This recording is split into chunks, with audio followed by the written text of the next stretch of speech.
आप सबको हमारा तरफ से नमस्कार बा, प्रणाम बा। तो दोस्ती आज आप सबके बीच में बहुत सुंदर प्यारा सा राम जी के सोहर गीत लेके आयल बनी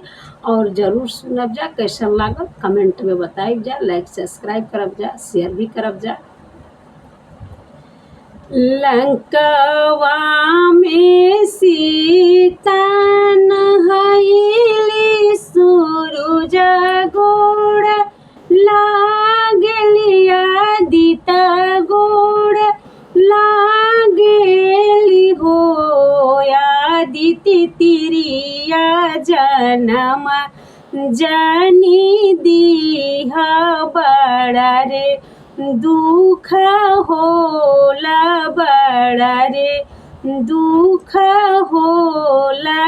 नो सूरज तिरिया जनमा जानी दीहा बड़ा रे दुख होला बड़ा रे दुख होला नो। घर में से निकलेली मदोदरा रानी सीता समझावेली हो सीता जिन्हीं का रमैया जैसन स्वामी से हो रे काहे लंका रोवे हो सीता जेकरा रमैया जैसन स्वामी से हो रे काहे लंका में रोवे हो। बोलिया ताए मदोदरा बोलेलू बोला ही ना जाने लू मदोदरा जबरे रमैया लंका आई है त लंका तोहरो जरी जई है हो मदोदरा जबरे रमैया लंका आई है त लंका तोहरो भस्म हुई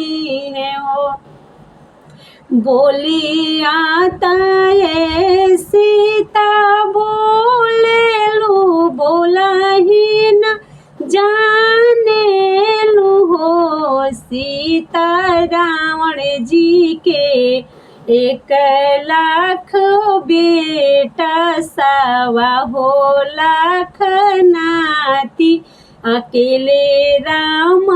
काई करी है हो सीता हमारा जे 1,00,000 बेटा सवा हो लाख नाती अकेले राम काई करी है हो। बोलिया ताए मदोदरा बोलेलू बोला ही न जाने लू हो मदोदरा मरल जई है 1,00,000 बेटा सावा हो लाख नाती अकेले राम जीती जई है हो मदोदरा मरल जई है 1,00,000 बेटा सावा हो लाख नाती अकेले राम जीती जई